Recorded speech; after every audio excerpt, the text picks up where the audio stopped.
Welcome to another wonderful Susannah Calloway audiobook. We are excited to have you with us. Before we begin the story, please like and subscribe to our channel and share it with friends. This allows us to continue adding free clean Western romance audiobooks for you to enjoy. The following title is copyrighted by Susannah Calloway, Western romance author.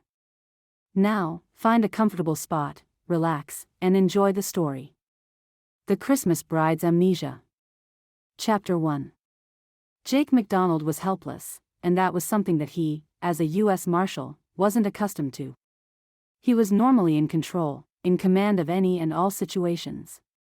Now, confronted with his weeping mother at his father's fresh gravesite, he had no clue what to do. His younger sister Annabelle stood nearby in tears, pale-cheeked and wringing her hands. Both women were grieving, and he was helpless to comfort them. He knew what they wanted. They wanted him to stay there in Nebraska and take over the management of the farm instead of returning to his marshal job in Kansas. He had been cleared to take 6 weeks off, but he wanted to return after his leave. He'd never thought he'd make a good farmer. Being a lawman was in his blood. But the idea of leaving his mother and sister there alone made him feel nauseous. Yes, his father had harvested a good crop and left his family set for the winter, but what about spring when it was time to plant again? He couldn't imagine Annabelle or his mother, Florence, plowing the fields. He didn't want to quit his job, especially to be a farmer. But he hated the thought of Annabelle and Florence alone out here on the prairie. Town was just 5 miles away, but in his mind, that was too far away from help for 2 women alone. So, he could give in to his conscience and resign his job and come home and farm, or he could try to find an alternative, like a reliable hired man to work the farm, or maybe he could rent out the tillable acreage. However, none of his ideas seemed quite the right solution. Well, he had 6 weeks to figure it out. By the end of that time, he would need to make a decision. Molly Stone eyed her reflection in the mirror. She tugged on the peplum of her sky blue dress, the color that exactly matched her eyes, and admired what she saw. A young woman with hair the color of the sunset smiled back at her, her figure curved in all the right places. She was proud of her shape. She'd been plump as a child and was pleased with her now curvaceous figure that she'd worked hard to gain. She wasn't conceited, but was definitely entertaining. She had to admit, she enjoyed attracting admiring eyes. Being a young socialite in Boston. Molly wanted to look good tonight because after the family meeting her father had wanted to announce, but she assumed it was something good. Maybe he'd received a large bonus from his company, or perhaps his stock had boomed. Those had been the only type of family meetings she remembered from the past. They had always been filled with good news. Arranged for after dinner, she was going to a party. She had no idea what her father. Molly turned when she heard a knock at the door. She walked over and opened the door and grinned at her sister. Zoe was 2 years older than Molly, and they were the best of friends. They had always played together, gone to school together, and shopped together. They did everything together until recently, at least. A few months ago, Zoe had met a man named Gentry Reed and fallen madly in love, so she didn't spend as much time with Molly as before. Molly didn't mind too much. She was glad Zoe was happy. There hadn't been any formal announcement yet, but Molly suspected her sister's engagement was imminent. "Ready for supper, sister?" Molly asked. Zoe smiled at her. "Yes, I want to get on with the evening. Plus, we have to sit through Father's meeting announcing the latest business purchase he's made or some other notification. Gentry and I are going to a play tonight, and I don't want to be late." They walked down the wide staircase together and made their way to the dining room. Claire, their mother, was already seated at the table and their father was coming in from his office. Mother was talkative, as usual, but father seemed unusually quiet. Molly noticed he didn't smile or ask about their days like he usually did. To her, he didn't look like a man about to make a happy announcement. Hillary, the housekeeper, served them a leg of lamb and new potatoes along with baby peas. As soon as they were finished with that course, she brought in dishes of trifle for them all. Molly had just taken her first bite, when Neil Stone stood up and harumphed for attention. "I know I said we'd do this after dinner, but there's no sense in putting it off." Molly noted that he was sweating despite the comfortable temperature in the room. Unfortunately, my business has had some downturns. Dramatic downturns, if the truth were told, and we are in trouble financially. Molly dropped the spoon back in her dish. Now, there are two methods for resolving this situation. 1. We can cut out all extra expenses, sell the house, let the servants go, and live like paupers. He waited for their distressed gasps to die down. Or, 2. My friend and colleague, Vern Cadwallader, has given us a way out. If I allow his son Darius, who is in Nebraska, to wed one of my daughters, he will forgive my debt and loan me enough to get the company back on its feet. We can continue to live in comfort. Darius Cadwallader is extremely well off and will provide a luxurious lifestyle for his wife. He cleared his throat. This is the solution I have decided will be best for all. Molly leaped to her feet. Nebraska. What did you just say, Father? Am I hearing you correctly? You're selling one of us to Cadwallader? But you can't do that. We're not your slaves. The slaves have been freed, Father. You can't sell us, I tell you. You are my daughters and will do as I say, Neil retorted, his voice rising. Do you want us all to starve, to live in the streets? Molly clamped her mouth shut and sank back down to the table. Both she and Zoe were both crying now. Zoe, you are the eldest, so I have decided you will marry Darius. Neil tugged his satin vest down over his portly stomach and sat down in his chair. A heartbroken moan wrenched from Zoe's throat. No, Papa, no. I can't. I love Gentry. Zoe was clearly aghast, burying her face in her hands and sobbing so hard she was gulping for air. Her slender shoulders shook, her auburn hair falling down her back as she cried. Molly couldn't stand it. She couldn't stand seeing Zoe cry, watching as her mother dabbed her sister's wet face with a hanky. How could her father be so callous? So heartless? Why, it was unheard of. And Zoe was in love. Didn't that count for anything? Molly couldn't let Zoe do it. She couldn't allow her sister to sacrifice the love of her life to save their father's mismanagements. Stop. Please be quiet. Zoe, I'll do it. You stay here and marry Gentry. If somebody has to be the sacrificial lamb for this family, it will be me. Molly's voice rang through the room, loud and determined. Chapter 2. The next few days were a nightmare to Molly. She couldn't believe how fast everything happened after her announcement that night. At first, her words rang into a room that had suddenly fallen silent, then bedlam took over. Her father grunted his agreement and Zoe sobbed that no, Claire shouldn't do it. Her mother kept crying into her hanky and the next thing Claire knew, she was engaged to be married to a man she'd never met. She had many doubts about the man. His father had told her father that he wanted an educated, gentlewoman to be his son's wife, and there just weren't any in Nebraska. Molly wasn't buying that. No, there was some other reason Darius Cadwallader was an undesirable husband. Neil Stone assured Molly that Darius Cadwallader was a gentleman, a very well-to-do gentleman. You will have the finest of everything, he promised. But at what cost? Molly wondered. She was giving up everything, her friends, her home, her charity work. She was going to move her entire life across the country, to farmland hundreds of miles from home. No more calling for carriages, no more shopping in dozens of shops, no more enjoying fine restaurants. Her life was over. She sucked in her breath. She was doing it for family, for Zoe and Mother. Yes, they'd cried about her leaving, and despite her proclamation, Molly felt completely abandoned. She had to do this on her own, all by herself. No one else would be there in Red Cloud, Nebraska, with her. No one else would have to spend the rest of their life with a stranger. A stranger who must have something terribly wrong with him, otherwise, his daddy wouldn't have to pay thousands of dollars to buy him a wife. Molly finished packing and looked around her room one more time. This was the last night she would spend here. This had been her room her entire life, and now she was leaving. She blew out the candle and crawled into bed. Tears soaked her pillow as she cried herself to sleep. Molly wasn't sure if she was getting a cold or if she was just worn out from crying for the last several nights in a row. Exhaustion tugged at her shoulders as she rode the last leg of her journey on the train. There was no going back now, however, so she was determined to make the best of it. Who knew? Maybe she'd even learn to like the prairies.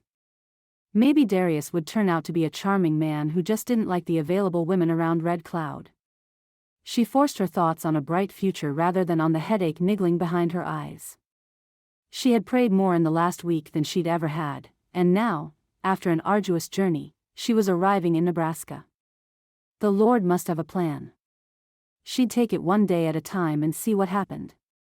The train pulled into the station and Molly sighed. This was it. She stood and ran a hand down the skirt of her navy blue traveling suit, then touched a hand to her hat with its trill of pink flowers. Time to face the future. Holding tightly onto her purse, she moved resolutely toward the exit. Vern and Darius Cadwallader were both there to greet her. She spotted the two men, having recognized Vern, as soon as she stepped off the train. They looked much alike, both tall with a tendency toward a rounded belly. The older man's hair was dark with more than a tinge of gray at his temples, the younger one with dark with slicked-backed hair. Both of them wore Western-style jackets and shirts with string ties. Vern's pulled slightly tauter over his belly than Darius's. Both the men came forward to greet her. Darius took her hand and bowed over it, a smile slipping across his face. And then, he winked at her. Molly's breath caught in her chest. How truly audacious of him. Yes, she knew they were going to be married, but she had just met the man. Come, my dear, we'll have a bite to eat at the cafe and then take the buggy to the ranch. It's still several miles to the Red Cloud area. Vern waved at a boy and ordered him to load her baggage into the back of a comfortable-looking buggy. Then he led the way to the small cafe a few buildings down the street. At the cafe, Molly tried to eat but wasn't really hungry. She mainly sipped her tea and chased her chicken and dumplings around the plate. She was uncomfortable with the loud, demanding men but bit her tongue and remained polite. Her headache now throbbed, and she rubbed her eyes wearily. This wasn't off to a good start. After dining, Molly let Darius help her into the buggy and drooped in the seat. It was going to be a long buggy ride. The weather was dreary with snowflakes frittering toward the ground. By the time they arrived at the Cadwallader place, Molly's headache was almost blinding. She let Vernon lead her to her room and collapsed gratefully on the bed as soon as he disappeared out the door. But even through the fog of her headache, she was surprised by the opulence of the place. For being so far out of town and in the heart of Nebraska, it was quite fancy. It could be compared with some of the finest Boston houses. When the buggy had rolled up the drive in front of a Georgian-style mansion, she'd been startled. The place seethed of sheer luxury. Later, Molly was able to pull herself together enough to join Vern and Darius for supper, which was served by a young woman who jumped to their many demands. "Bring us some brandy, Ella," Vern snapped at the girl and Molly cringed. She had always thought everyone, whether servant or the highest official, should be treated with respect and deserved common courtesy. A please wouldn't have killed the man, she thought resentfully. Soon after dinner was finished, she pled exhaustion and retreated to her bedroom. The Cadwalladers both rose from their seats as she headed out of the room. When she got upstairs, she slipped into her long, white flannel gown and headed straight to bed. She just wanted to sleep and give her aching head a chance to stop pounding. Sleep didn't come easy, though. Her nose was stuffy, her head hammering, and there was an ache in her chest every time she breathed. And her thoughts wouldn't cease. At dinner, she'd studied her fiancé as unobtrusively as possible, and she didn't like what she saw. He seemed the spitting image of his overbearing father. How in the world was this going to work? How could she possibly force herself to marry the man? Finally, exhaustion won out, though, and at last, she fell into a troubled slumber. Then suddenly, she was awake. She lay perfectly still, the feeling that there was someone else in the room almost suffocating her. She didn't move a muscle, listening with all her might. She could hear someone breathing, someone close by. Then suddenly the mattress sagged as whoever it was sat on the edge of it. She opened her mouth to scream when a hand clamped over her mouth. Don't make a sound, Molly, honey. She recognized Darius's voice and anger flamed through her. How dare he come into her bedroom in the middle of the night? What did he plan to do to her? Darius, she hissed through his fingers as she struggled to sit up in the bed. What are you doing? He chuckled wickedly. I've been sitting here eating an apple, waiting for you to wake up. Now that you are awake, we could use a little light on the subject. Darius loosened his grip on her mouth and then lit the lamp. He laid a knife and his apple on the nightstand next to her. The flickering light cast weird shadows across his leering face. She swallowed the fear that was steadily mounting in her throat. What do you want? She said, sounding much braver than she felt. You need to leave my room. Now. Now, don't get yourself riled, girl, he drawled. I just thought you and I need to get a few things straight before this wedding takes place. Molly drew the quilt higher around her neck. We can talk tomorrow. Now get out. Not until I say what I want to say. Number 1, you should know that I don't want this marriage.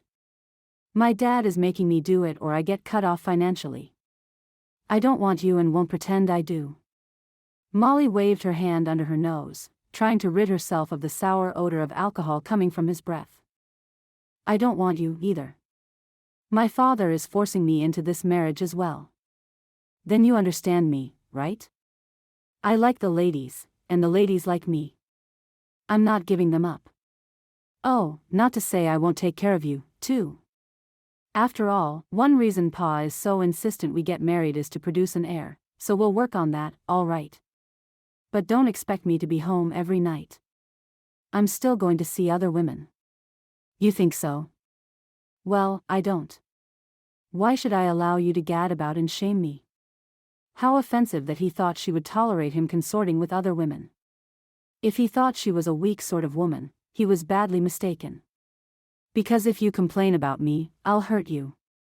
Oh, I won't leave a mark for the public to see, but I will hurt you. Maybe like this. His hand wrapped around her hair and tugged sharply. Tears sprang into her eyes as pain shot through her head. Or maybe I'll just rough you up in the bedroom. Darius pulled her into his arms and ground his mouth against hers, thrusting his tongue deeply into her mouth. Molly gagged and fought back nausea, as panic spiraled through her. She struggled against him, but he was strong, much stronger than she. He pressed her backward, trying to force her back on the mattress.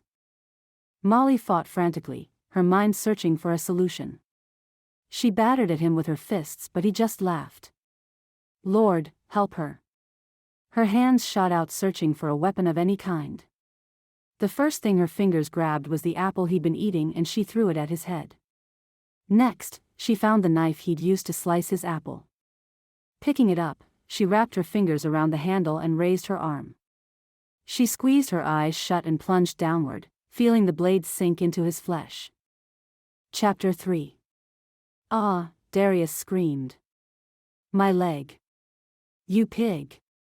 He stumbled off the bed and grabbed his thigh, then fell over and rolled in pain. Molly was frozen. What had she done? Nausea burned up her throat, and she gulped it back.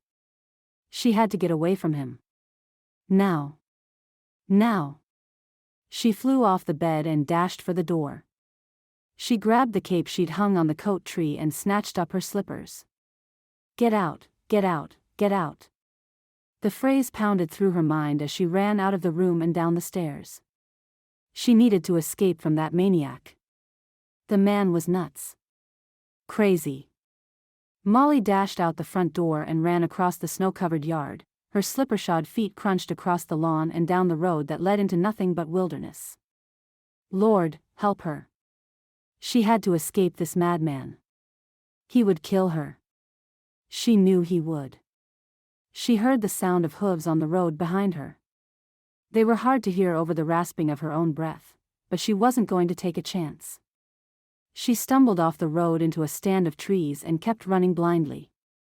Branches thwacked her face and tugged at her cape, but she kept going, hearing the material tear as she jerked it free from a limb. At last, she paused for breath. Reality hit her. She had run far and had no idea where she was. The night was cold and dark and snow was falling. She shivered and wrapped the cape closer around her body. There were no lights anywhere. She couldn't see a building close by. What was she to do? She had stabbed Darius. She could be accused of attempted murder. She'd acted in self-defense, but she was a stranger here and he was a wealthy member of the community. Who would they believe? Him or her? For a moment she felt rage at her father. She wouldn't be here if he hadn't been a fool and sold his daughter into marriage. Tears welled up and blinded her, then cascaded down her cheeks. Stop it. She ordered herself. Stop it. Feeling sorry for yourself won't do any good. You've got to get help. Pull yourself together, Molly. She did her best, drawing in several deep, shuddering breaths and moving in the same direction she had been going. All she knew was it was away from him. She walked for what seemed like hours, stumbling along in her slippers through the ice and snow. Her feet felt frozen. The wind whipped around her and through her and her energy faded quickly. She needed help, and she needed it soon. Tears froze to her cheeks as she staggered forward. Then suddenly there was nothing under her foot when she walked. She stepped down into thin air and was falling, rolling down a hill. She tried to stop herself, but she was flung sharply forward. Her head smacked the ground and darkness swallowed her up. Jake listened to the creak of his saddle as he rode along on his horse, Diablo. The sun wasn't quite up yet, but this was a prime time to go hunting. They could use a deer for the table. He didn't mind the snow or the cold. He was used to it. Since he'd become a marshal, he'd tracked many a bad guy across the wintry plains. He'd been home a week now and still had no idea how to resolve his situation. His mother and sister kept looking at him hopefully, their silent pleas evident in their eyes. They had agreed not to discuss it yet, to give them all a little time to digest their new reality, but that didn't keep Jake from feeling guilty every time he made eye contact with them. He wanted to do the right thing. He wanted to help his mother and sister keep the home they loved. But he also loved being a lawman and didn't want to give that up. He felt trapped. Jake adjusted the hat covering his ash blonde hair and narrowed his icy blue eyes. There was no right or wrong answer. Both choices had good points, but each also had some major drawbacks. Jake turned Diablo's head to the south.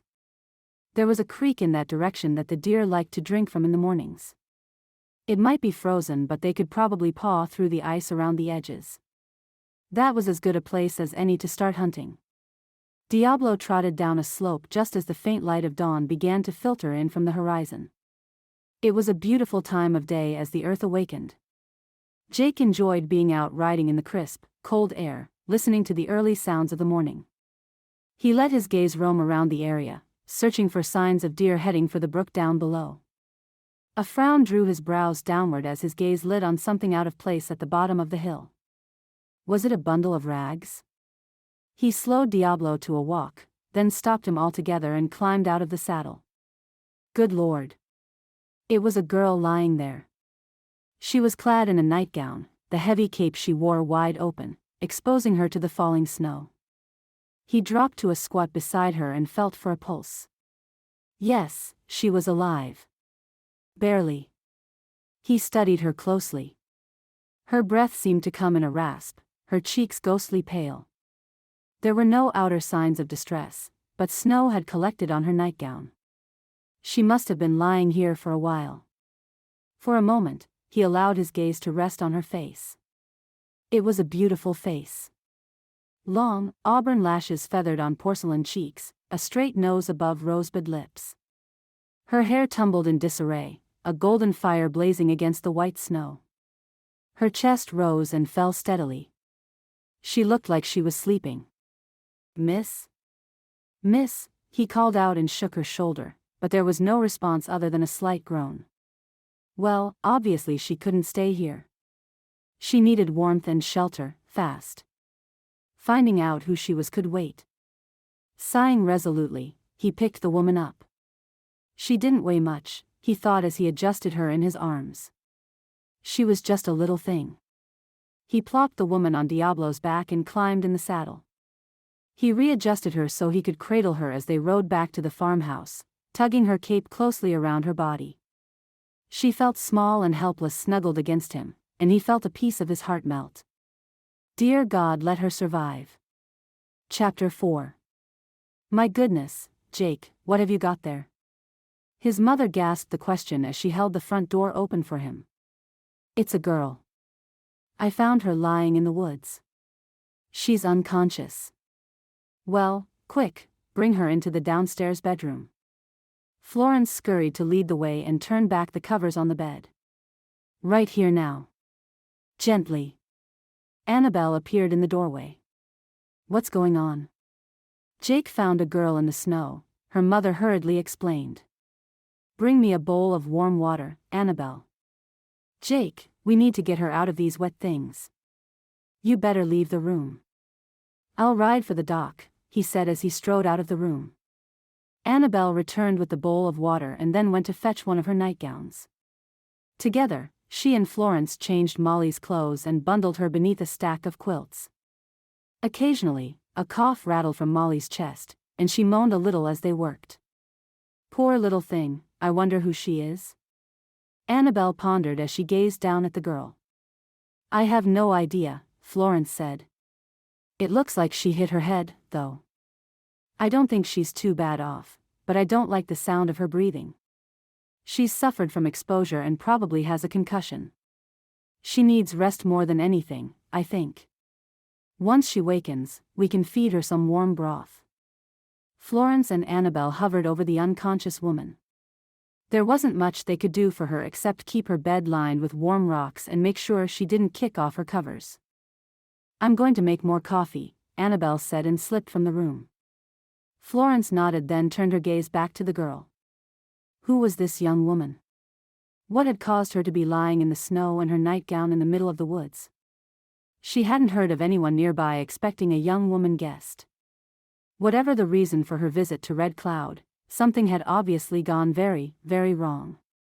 Molly felt the warmth seeping into her veins. Warm, luscious heat. She was on a bed, too.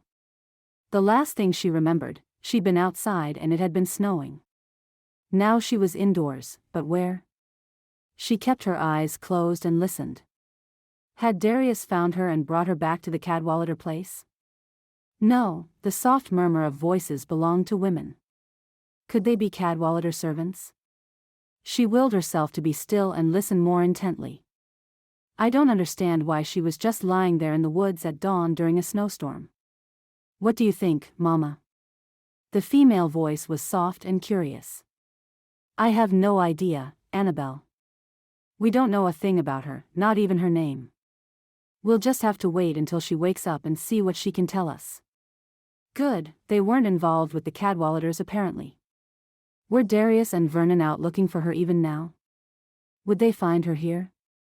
The mere thought caused her to moan, and she let her eyes flutter open. Mama, she's awake, the younger woman whispered. Hello there, young lady, the other woman said. How are you feeling? You seem to have hit your head, and you're running a fever, but I dare say, you'll recover.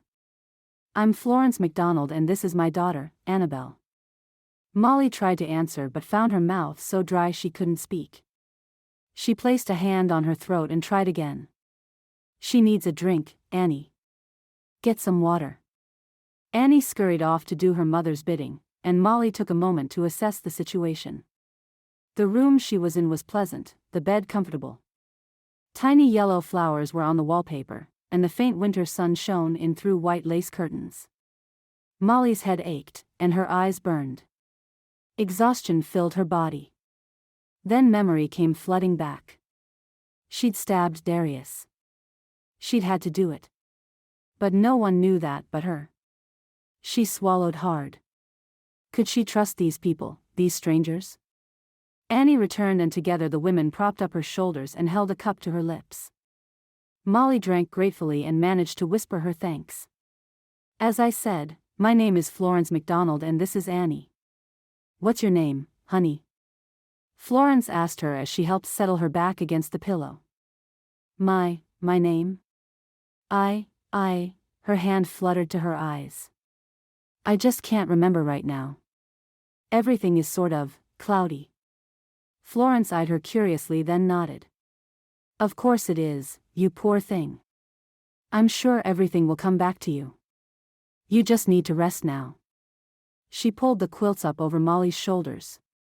Just lie back and relax. Oh, that sounds like Jake. He rode into town to fetch the doctor. A moment later, there was a knock at the door and a man stepped into the room. The doc is out of town delivering a baby, Ma. He'll come as soon as he can. That's all right, son. We'll get by. Young lady, this is my son Jake. He found you out there in the woods and brought you in, and it's a good thing he did. You would have frozen to death out there in the cold. She doesn't remember her name, Jake. A frown tugged at Jake's eyebrows. No name? Florence shook her head. I think for right now, we'll just call her Hope. Let's leave her alone so she can rest. Molly watched them leave, then shut her eyes and moaned. Her chest ached with every breath she took and pain radiated through her head. She felt weak as a newborn kitten. Worst of all, she didn't know if she was safe. What if they knew the Cadwalladers? What if they were bad people themselves? Well, it really didn't matter. She was in no shape to do anything about it now. She would just have to trust God to take care of her. That was her last thought before she fell into a deep slumber. Chapter 5. The next time Molly woke up, it was early evening and Annabelle had entered her room carrying a tray with soup, toast, and tea on it.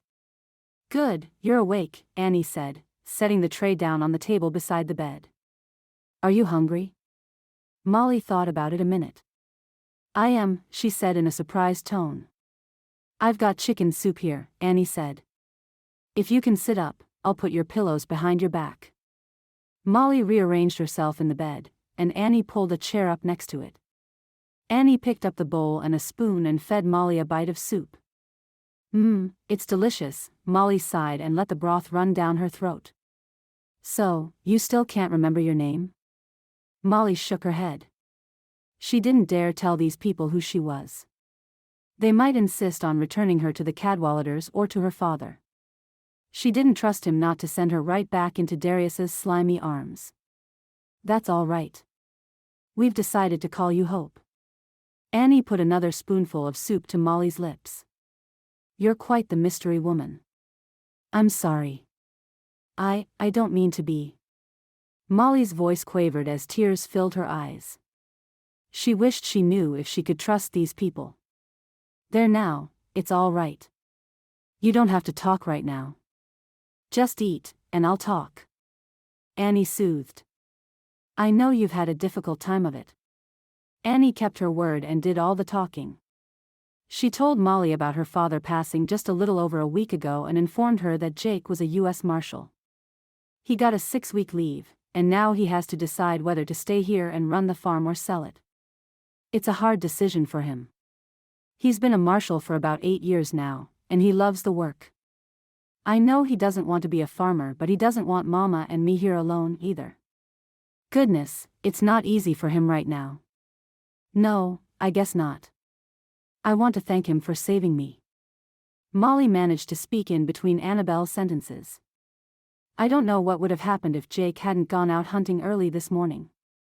The weather has taken a turn for the worse, and there are about 4 inches of snow on the ground right now. It's cold, too. Thank God, he found you. Molly realized how lucky she was. She closed her eyes and said a prayer of gratitude. Now, if she could just figure out what to do next. She had no clothes, no money, and no one she could trust. With a sigh, she told Annie she'd had enough to eat and was tired. Annie took the tray and said good night, and Molly lay in the dark. She'd never felt so sad and lonely in her life. Florence McDonald tapped on Molly's bedroom door the next morning and peeked inside. I see you're awake. Good morning. How are you feeling? A little better, thank you. Molly pushed herself up in the bed, and Florence came in and helped adjust her pillows. Have any luck remembering your name? Florence asked quietly. Molly shook her head. I'm afraid not. I'm afraid I don't really remember much of anything before I woke up here yesterday. It's all right, honey. Give it time. Florence's voice rang with patience. You'll remember when the time is right. Now, how would you like some breakfast? That would be nice. I'll be right back. You rest. After Florence left the room, Molly decided to test her legs. She was surprised to find that her left ankle was quite sore and she had to limp to cross the room to the window, but curiosity drove her on. She pulled the curtains aside and looked out on a winter wonderland. Snow still drifted slowly earthward, the tree limbs individually outlined in white. Every tree branch, each tiny twig on all the bushes, wore a blanket of ermine skin. The ground was covered in small drifts and a big, red barn was visible across the yard. A couple of horses trotted across the pasture. It looked like a scene out of a painting to Molly. She was used to busy city boulevards with lots of buggies and wagons and people streaming everywhere. Here the only living creatures she saw beside the horses were a big black dog running toward the house and an orange cat picking its way delicately through the snow. Then the barn doors opened and Jake stepped out. She hadn't really gotten a good look at him yesterday. She tucked herself more securely behind the curtains and studied the tall man carrying a bucket of milk. He was definitely handsome, she thought to herself. Big and muscular, he walked with lithe grace. His ash-blonde hair was a bit too long, and a mustache topped his lip. His face was lean and weathered, proof he spent lots of time outdoors. She whirled when she heard her door open and saw Florence coming in with a tray. My goodness, you shouldn't be out of bed, Hope. You're still feverish. I just wanted to see how I felt. I think I may have sprained my ankle yesterday, Molly explained as she hobbled back across the room. Goodness, between that, having such a terrible cold, and banging your head, you are a lucky girl. I'm happy Jake found you in time. Me, too, Molly agreed. Me, too. Molly decided to sit in a chair with a blanket over her lap and eat from the side table. She wasn't very hungry even though the oatmeal was delicious. She drank the warm tea gratefully and then sleep was calling her again. Florence patted her shoulder and collected the tray and Molly climbed back into bed and pulled the covers up close to her neck. There was a coldness deep inside her that blankets couldn't warm. How she missed her sister Zoe. Maybe she could slip her a letter and let her know where she was and what had happened. Of course, she wasn't supposed to be able to remember anything, so how was she going to come up with an address to mail her letter? She would have to think about that. But not now. Right now, she only wanted to sleep. Maybe when she woke up, she'd find this was all just a bad dream. Chapter 6. Jake tossed food into the bins for the horses and stood back for a minute and watched them eat. There were 5 of them. Diablo, of course, was his personal mount, then there were Jack and Jill, the wagon horses, and Chica, the mare. Never far from her side, her colt, Shadow, shared a trough with her. Jake liked to spend time here in the barn. He enjoyed the smell of livestock and sweet hay. It wasn't that he hated farming, but he didn't like the continued sameness of the work. Every spring, plow and plant the fields, guard against the dangers of summer, like heat, drought, and hail storms. In the fall, harvest, hope for decent prices, then spend the winter repairing equipment and maintaining the livestock. He'd spent the first 21 years of his life following that routine. Nature was always presenting different challenges, but the goal was always the same. That summer of his 21st year, his cousin Mike and his young wife had been killed by marauding outlaws. Jake joined the posse to hunt down the killers and got his first taste of what it felt like to be a lawman. He liked it. Fighting for right, bringing down evil. Of course, it wasn't an easy life, it was hard, dangerous work, but he reaped other rewards. He liked being on the go all the time, not being stuck in one place. His search for fugitives had him on the road most of the time. He often camped in the wild at night, just him and the man in the moon. Now he might have to give that up to take care of his family. He'd gone over the books. They were good for winter and could afford seed in the spring, but that was about it. Plus now he had this mystery woman he needed to find out about. He was on leave from his job, but he couldn't just ignore the fact that he'd found a beautiful young woman unconscious in the snow. Who was she? Where did she come from? Surely, someone was missing her by now. Heck, she was barely more than a girl. She certainly hadn't been on her own out here in this land. There had to be somebody that knew who she was, where she belonged. Jake stopped his musing and pulled his sheepskin jacket closer. It was getting chilly and supper was probably ready by now. At least, that was what his stomach hoped. He blew out the lantern and headed into the house. Molly couldn't stand to stay in bed another minute. She'd never been one to lie around and do nothing, and she was feeling better. She needed to get up. When Annie appeared at her door, Molly asked her if she thought she could lend her a dress. Annie was delighted to comply and soon returned carrying a pretty but serviceable blue and white checked dress. She even provided a matching blue ribbon so Molly could tie her hair back. Although she was weak, Molly managed to wash up and change into her borrowed clothes. She brushed her strawberry blonde hair until it sparked and tied the ribbon around her head. Annie had even presented her with a pair of shoes that fit almost perfectly. When she limped into the kitchen, Florence and Annie were in the midst of getting supper ready. Florence was at the stove turning over frying chicken, and Annie was peeling potatoes. "Well, hello. You look like you're feeling better." Florence eyed her from the stove. "Annie, where's that walking stick I told you to get Hope?" "Here it is, Mama," Annie answered as she moved to retrieve a carved stick from the corner. "I'm sorry I didn't get it to you before you came out here." "That's all right. My ankle's not too bad." "Well, sit down, child, sit down." Florence waved her hand at Molly. "Is there something I can do to help?" Molly asked. "Would you like to slice some carrots?" Florence held up a bunch. "Sure, I can do that." "Then just sit right down at the table, and I'll bring them to you." Florence plopped the carrots, a paring knife, and a pan in front of Molly. "They're for glazed carrots. I do love glazed carrots. So does Jake. I'm trying to make him fall in love with home cooking again," she said with a chuckle. "That or with some sweet young woman who'll make him want to stay at home." It was at that exact moment Jake chose to come through the back door. Molly's gaze flew up to meet his. His eyes locked onto hers, and she felt a shock run through her body. The man was unsettlingly handsome. "And just who are we talking about?" he inquired, turning his eyes to his mother. "Nobody, son. Nobody at all." She chuckled. "Why don't you get washed up? Supper will be ready in a minute." He shot another look in Molly's direction then strode from the room. She shivered. He must have let in a draft, she thought. Supper was ready, and they all sat down to eat. Molly had trouble swallowing much with Jake's gaze studying her through most of the meal. She almost choked on a bite of carrot when she caught him watching her again. "So, Hope, have you remembered anything at all about where you come from, or why you're here?" His words took Molly by surprise. She wasn't ready to be interrogated by a U.S. Marshal of all people. She didn't know why his questions were unexpected. She should have been prepared for his curiosity.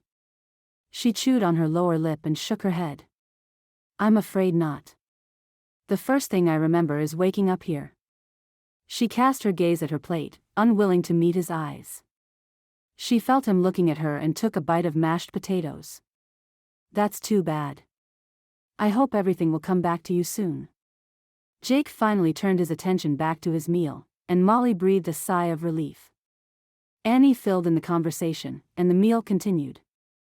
But Molly was still aware that Jake cast his gaze her way more than once. She could tell curiosity was eating at him. That could be dangerous. Surely, he wouldn't return her to the Cadwalladers if he heard her story. Nausea rolled through her at the thought. That would not be good. She could only hope he wouldn't find out she had run away from her fiancé. After all, Jake was a man, so his sympathies would probably lie with Darius. "I'm sorry, I'm not feeling well. Please excuse me." She felt his gaze following her as she escaped from the room, her walking stick tapping rapidly as she went. Chapter 7. Molly slept little that night, tossing and turning through the hours. She was haunted by visions of Darius Cadwallader finding her and dragging her back to his father's home. He would hold her against her will and torture her both mentally and physically. Worse yet, she had nightmares of Jake arresting her for attempted murder. He dragged her away to prison, shaking his head as she refused to walk and forced him to tug her along. Tears streamed down her face as she resisted his strength, but the iron bars still clanged shut behind her, echoing through her mind. Dawn was still an hour or more away when she gave up on trying to sleep. She climbed out of bed and wrapped herself in the warm, blue robe Annie had lent her and slipped quietly out of her room and made her way to the kitchen. She wanted coffee and some warm water to wash up with. She thought it was early enough that no one else would be up, so she crept quietly and got the stove going and water on to heat. She had just set the pot on the burner when she heard someone else approaching. When she turned, she saw Jake coming up behind her. "Oh," she gasped. "You startled me. And you had me a little worried, too," he said with a smile. "I didn't think anyone else would be up yet." "Neither did I. I was trying to be quiet." "You were quiet. A marshal always sleeps light, though. There's very little that we don't hear." He pulled 2 cups down from the shelf and set them on the counter, turning to face her. "Sometimes that's a blessing, sometimes it's a curse.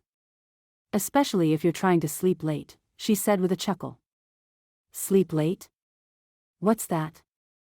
He grinned and Molly couldn't help noticing how boyish it made him look. She turned and retrieved the coffee pot and poured them both a cup. She sat down and cupped the hot mug in her hand and shivered. "Cold? Let me stoke up the fire." Jake moved to shove more wood into the stove. "Thanks. Between that and the coffee, I'll be warm in no time." "Well, since we're both awake, what do you say we make breakfast for Annie and Ma? That would be a nice surprise, I think." "I think so, too. I'm still hobbling around a little bit, but I'll help as much as I can." Molly pointed at the walking stick by her side. "Then it's sit-down work for you. How about peeling some potatoes while I go gather the eggs? Will that be all right?" "Sounds fine. I'll be back in a minute," he said as he pulled on his coat. "I'm taking the coffee with me." He saluted her with his mug and went out the back door.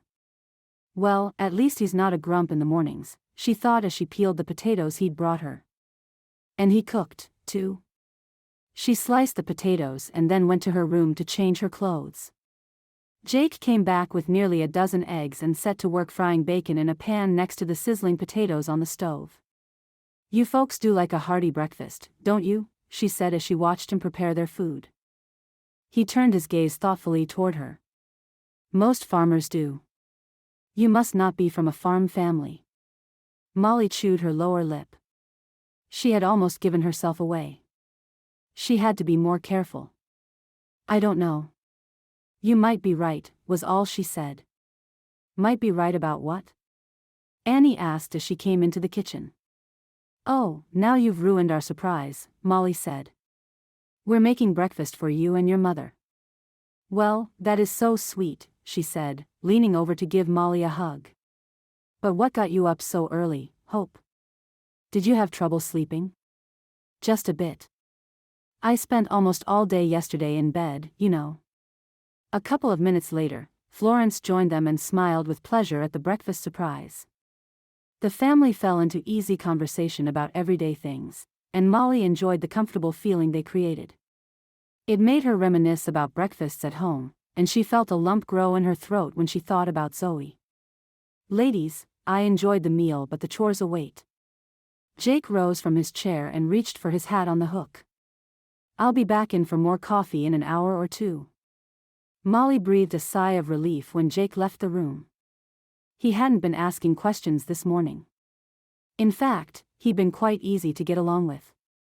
But she was still aware of a tension in the air whenever he was in the same room as her. Molly helped clean up the kitchen and then headed to her room to take a nap. Her cough still bothered her, and her head still ached. The doctor had finally arrived the day before and had told Florence to keep caring for Molly as she had been. He commented that amnesia could result from a harsh blow on the head and to be patient. That had set Molly's mind at ease, having the doctor's opinion. She hoped it lent credence to her ruse. She hadn't slept much the night before. So this time when she lay down, she fell into a deep sleep and felt refreshed when she woke up. She walked out to find Annie busy in the kitchen making gingerbread ornaments for the Christmas tree. "How pretty," she said as she ran her finger over a snowman-shaped cookie. "Wait until you see them painted," Annie said. "They are so cute." "Are these for your tree?" Molly asked her. "A few of them will stay here and replace some of our old ornaments, but a lot of them will go to the orphanage in town." "That's nice. May I help you make them?" "Sure. The more the merrier." They spent the next couple of hours making dough and rolling it out, cutting out a variety of shapes, and baking them in the oven. Later, they sat down and painted the ornaments with food colorings. Molly couldn't help smiling at the whimsical collection of angels, gingerbread men, and stars covering the table. This was a happy house, she thought. The family was close. They loved one another. Not every home had that warm, cheerful air about it. Her own home had been fancier, but it had lacked the happy spirit that lived here, even though they were still mourning the death of Mr. McDonald. Her own father was domineering and cranky, her mother high-strung and nervous. Zoe was the only one who seemed content at home. When Molly learned her father was actually willing to sell one of his daughters into marriage to save his own lifestyle, she realized just how upside down her family was. She wished she had been stronger and told her father he had created his problem and to solve it himself. She would have rather lived a much more downscaled lifestyle than be sold like a slave. Well, he had shown his true colors now. She had been swayed by Zoe's tears and her love for her sister when she agreed to take Zoe's place in this insane plan. Now she was caught in a nightmare. How was she ever going to get out of this mess? Chapter 8. The snow continued to fall the next day, and they all stayed close to home. Jake went out to take care of the animals, then returned to the house. Florence, Annie, and Molly stayed indoors and cleaned and cooked. Molly was feeling much better and had given up the walking stick. Her cough had also improved. She was growing more comfortable around the McDonald family. They weren't nosy and didn't press her to remember the details of her life. When a knock sounded at the door one afternoon, though, Molly still jumped. Was it someone searching for her? As Florence went to the door, Molly slipped quietly into her room and eavesdropped from there to find out who was there. It was the preacher. He'd been in the neighborhood visiting another parishioner and dropped by to see how the McDonalds were doing after their recent loss. Molly heard Florence sniff before she answered the man. "We're grateful for the years we had with him, that's for sure. He was a good man, Florence. You are a lucky woman to have had such a good husband." "Thank you. Please, won't you have some coffee and a piece of apple pie?" "Now, why would I ever turn down a piece of your apple pie? It's the best in the area." The preacher laughed. "I've been hoping you'd offer me some. Oh, and I want you to meet someone. Hope. Hope, will you come out here?" Molly slipped from her room and went reluctantly to meet the minister. His curious gaze roamed over her as his face lit with a smile. "Hello. I'm Reverend Green.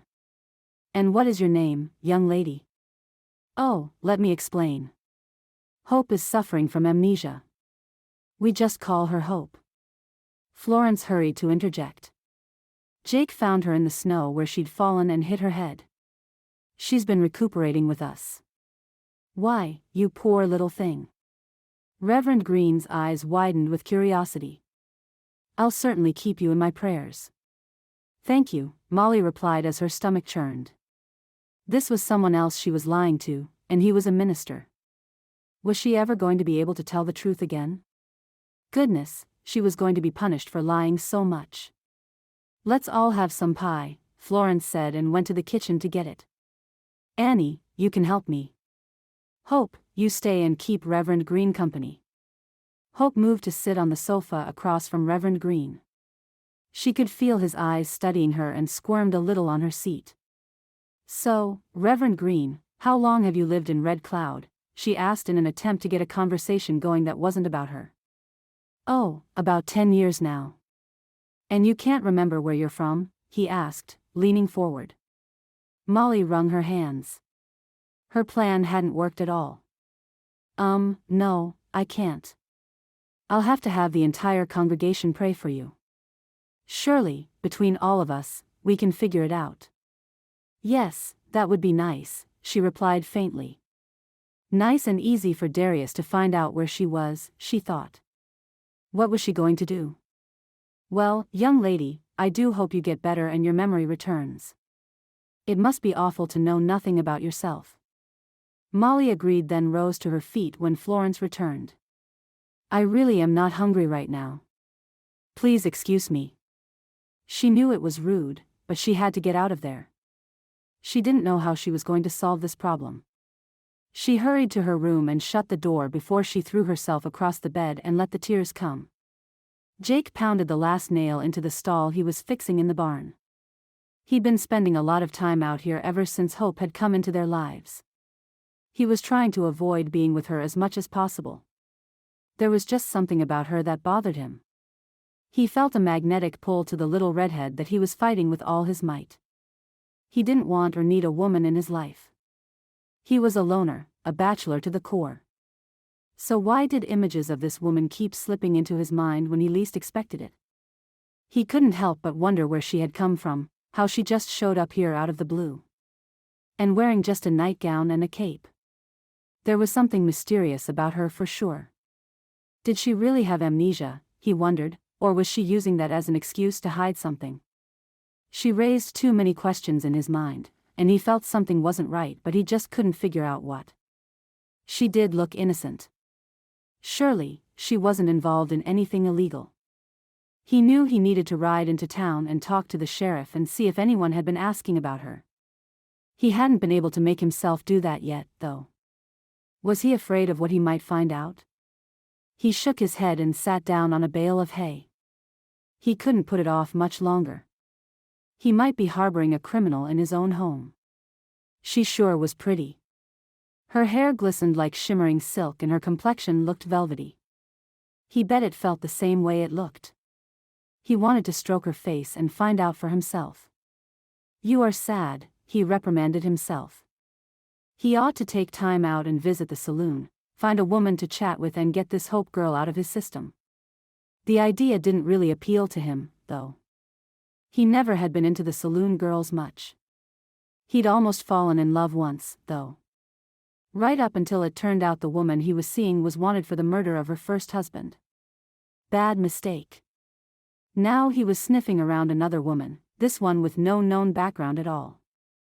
Well, he wasn't willing to take the chance. He didn't want to be burned again. We're having a party Saturday, Annie told Molly as she stirred a batch of biscuits. I can't wait. We'll ice skate on the creek and then go for a sleigh ride later. That sounds like fun, Molly said, fighting to disguise the panic already building in her. The fear of discovery sent a shiver down her spine. Who all will be there? Oh, most of the neighbors. Probably a couple of folks from town. I wish I had some skates, but I'll be happy to help in the kitchen while you all skate, she volunteered. Oh, no, Mama doesn't usually skate anymore, but she has a pair of skates I think will fit you. Do you know how to skate? Molly tilted her head like she was thinking about it. She loved to skate, but she didn't know if she should admit it. I think I do know how. I guess we'll find out Saturday. Yes. Hopefully, we'll have a good time and you'll be able to skate. It's such fun. It's almost like flying when you're gliding over the ice. Molly nodded her head. She wished she could fly out of here and back in time. Back to when she felt safe and happy. Chapter 9. The next couple of days seemed to fly by. Before she knew it, it was Saturday, the day of the McDonald's Christmas party. They'd spent the days before the party baking. Cookies, pies, and cakes were all stored on the shelves and a huge pot of beans was simmering on the stove when the first guests arrived on Saturday. A sleigh decked out with bells pulled up in the driveway with two couples inside. Oh, it's the Jacksons and the Gilberts, Annie squealed as she peered out the front door and stepped out on the porch to welcome them. Hello, come in, come in. Molly saw one blonde woman and a tall, skinny man step out of the sleigh. The other couple was both short and brunette, the woman heavily pregnant. Everyone was smiling and laughing. Before long, there were a dozen others, including a few children. The house was soon crowded with merrymakers and chatter filled the rooms. Molly stayed in the background as much as possible, checking out everyone who came in. No one seemed to pay any special attention to her, though, even after they had been told her story. Before long, she began to relax and enjoy herself. She had tried on Florence's skates the day before and found they fit her perfectly. Soon Jake was inviting everyone to make their way down to the creek for skating, and they collected their skates and headed down a snowy path. When they got there, Molly discovered Jake had built a fire and set up turned logs around it. The hill down to the frozen creek was a gradual decline which made getting to the icy bed simple. "Come on, Hope, let's get our skates on and see how you do," Annie urged, plopping down on one of the stumps. Molly sat on another one and pulled off her boots. Soon she was laced up, and they made their way carefully down the bank and onto the ice. "I think I can do this," she told Annie as she stepped onto the frozen creek. For a minute, her ankles wobbled and she reached out for Annie's hand, then she got her balance and stood steadily. "All right, you're on the ice. Now let's see if you can go." Annie stood back and watched as Molly began to move her feet. "That's it. Hey, you do know how to skate." Molly felt her cheeks flush with pleasure, and she began to stroke along the ice. The creek was wide but shallow, so it had frozen solid. There were a few bumps where sticks and leaves had frozen beneath the surface, but most of the ice was clear and smooth. Everyone there except the youngest children was an experienced skater. They were soon flying along the ice or busy holding the hands of the novices. Children tumbled once in a while and occasionally an adult would hit the ice. Hope noticed Annie was holding hands with a young man. As they glided along, Molly eyed them curiously. Annie introduced her to him and she thought he was a happy, good-looking boy. Annie's cheeks were pink from more than the chill, Molly thought with a smile. The two of them had their heads close together and conversation flowed. They began to skate again, and Annie's blonde head was next to Luke Kimball's dark head, and they looked fascinated with each other. Jake came skating up next to her and grabbed her hand. "Let's skate down the creek a ways," he said. Even through her mittens, Molly felt the tingle where their hands connected. This wasn't good. This Marshal was one man she needed to stay away from. He could deliver her right back into the hands of Darius Cadwallader. "You're a pretty good skater," he said, smiling down at her. "I think I learned as a child." She spoke softly, hesitantly. "I see. Well, wherever it was, you learned well. You're very graceful on the ice." "Thank you." They skated along without speaking for a few minutes, and Molly allowed herself to relax and enjoy the moment. The air was crisp, the fire on the shore smelled wonderful, and everyone seemed to be having a good time. She listened to the talk and laughter, the children's squeals of delight, and felt a grin spreading across her face. "How about a little hot chocolate?" Jake asked. "Sounds good," she said, and they made their way across the creek and climbed up the bank. In a moment, she was clutching a tin cup warm from the sweet contents. "Ah, that's good, isn't it?" Jake asked as he took a sip. "Say, Hope, I know you must be getting frustrated by your, faulty memory. I want you to know I'm working on it." Molly choked a bit on her cocoa. You are?" He nodded. "Yes. I'm riding into town Monday and talking to the sheriff. I really should have done it before this, but you've been sick. Someone might have come looking for you, you know. I suppose that is possible. I'm just not sure I want them to find me." Jake arched his eyebrows. "Why wouldn't you want them to?" "I don't know. I just know I must have been running from something bad. I mean, I was in my nightgown, for heaven's sake. That doesn't sound like something anyone does in normal circumstances." "You're right, it doesn't. Don't you see that makes it even more important that we find out what it was?" I guess so." A lump swelled in her throat. "I just think something's wrong." "So do I. Look, Hope, I'm a U.S. Marshal. It's my job to investigate when something doesn't seem right, and this doesn't seem right to me. I've got to look into it." She nodded, dread filling her. What if Darius had been looking for her? What if they made her go back to him? Well, she would just run away again, she decided. She couldn't live with that man, she just couldn't. "Yes, of course, you have to look into it. Who knows, maybe you'll find out something good." "We'll hope so," he said. "Here's to good news." He raised his cup to click it against hers. The sound of the metal mugs clanking together sounded like the breaking of her heart to Molly. Chapter 10. Later, they all went back to the house and enjoyed bowls of hot beans and prepared for the sleigh ride. Soon they were piling into 5 different sleighs. Molly was disturbed that she was seated next to Jake in the lead sleigh. She snuggled down in the blanket that Jake threw over them and gazed up at the sky. It was a beautiful evening. The air was crisp and cool, the snow had stopped, and the sun was lowering on the western horizon. Normally, she would have thoroughly enjoyed an evening like this. Yes, it was chilly, but there was a magical quality to the air. She couldn't enjoy it, though, because she was too aware of Jake sitting next to her. She was too close to him. She could feel the length of his muscular body down her entire side. He had the horse's reins in his hands, so he was moving, rubbing against her, sending currents through her with every motion. A voice from behind them began singing "Joy to the World," and soon everyone joined in. Music flowed around them as they glided smoothly over the snow toward a nearby pond. Ribbons of rose and gold spun out from the setting sun. It was beautiful, and Molly felt her breath catch. She'd never spent much time outside of the city, and the serenity and peace of this area were overwhelming. If only she could tell the truth, she would be happy right now in the midst of this idyllic scene, with Jake next to her. He was so strong, so masculine.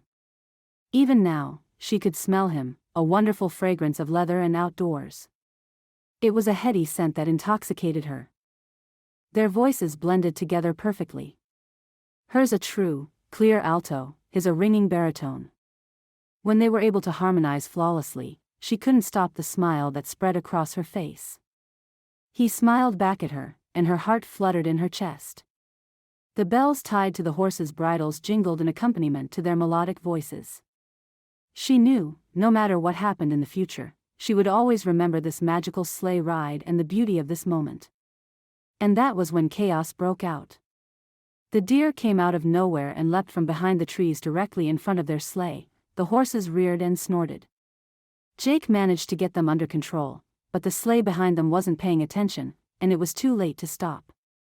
The driver pulled the horses to the right in an attempt to avoid hitting them, but pulled too far. She heard the women scream as the sleigh crashed down the hillside towards the creek below. Before it went all the way down, though, the side of it crashed into a tree and tipped steeply upward, spilling passengers out on the ground. "Whoa, whoa," Jake yelled at their team. The horses stopped, and he scrambled over Molly to the road, his legs pumping as he ran to the downed sled. Molly and the others quickly followed Jake. Molly's heart hammered frantically in her chest, fear swelling within her. She knew the sleigh behind them had held 2 couples and 2 children. Were they injured, or worse yet, dead? Bodies were tumbled across the snow, all lying perfectly still. Then Molly saw one woman move, calling out for her son. Soon everyone was on their feet and checking for injuries. "Thank God. I think everyone is all right," Jake told her. "Even the horses?"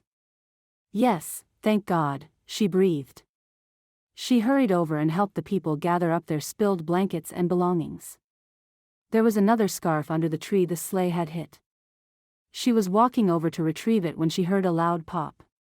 It almost sounded like a gunshot.